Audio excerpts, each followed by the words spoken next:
ناظرین، یہ کہانی ہے ایک تاجر اور اس کے گدھے کی۔ تاجر جو تھا وہ گدھے پر اپنا سامان لاد کر دوسرے شہروں میں جا کر بیچا کرتا تھا، اور جو گدھا ہے وہ اس کا ساتھی تھا اور اس کا بڑا مددگار تھا۔ لیکن ایک دن گدھے کے دماغ میں فطور پیدا ہو گیا۔ تاجر اسے ساتھ لے کر اس کے اوپر نمک لاد کر تو دوسرے شہر کو روانہ ہوا تھا۔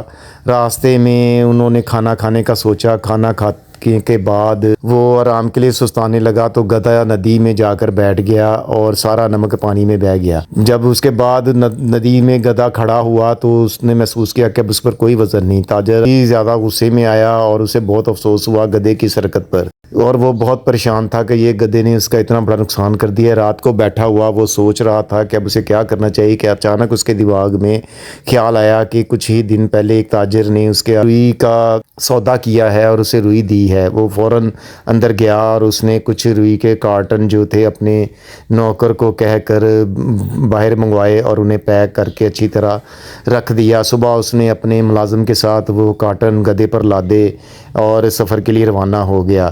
گدھا راستے میں سوچتا ہوا جا رہا تھا کہ جیسے ہی میں ندی میں بیٹھوں گا کارٹن سب پانی میں گر جائیں گے۔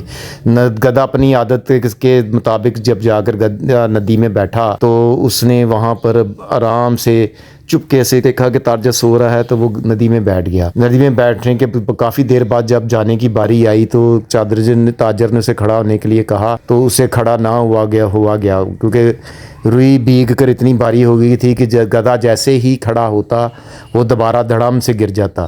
تاجر اس کی حالت پر بہت محفوظ ہوا اور اسے جا کر کہنے لگا کہ اب مزہ آیا، اب نکل کے دکھا۔ تو گدھا جو تھا وہ بہت شرمندہ تھا، جب بھی اٹھتا وہ گرتا۔ آخر ایک راہگیر اور تاجر نے مل کر گدھے پر سے روئی اتار کر باہر نکال کر رکھی اور اس طرح گدھے کو ندی سے باہر لایا۔ گدھے کو اچھا خاصا سبق مل چکا تھا اور بہت شرمندہ تھا اور رو بھی رہا تھا۔ اب جو تھا تاجر نے اس کو سمجھایا کہ دوبارہ وہ ایسی حرکت نہ کرے جس سے دوسروں کا نقصان ہو، اور سازشیں اور کام چوری نہیں کرنی چاہیے۔ دوستو، اگر آپ اس طرح کی مزید ویڈیو دیکھنا چاہتے ہیں تو میرے چینل کو سبسکرائب اور ویڈیو کو لائک کر دیں۔ شکریہ۔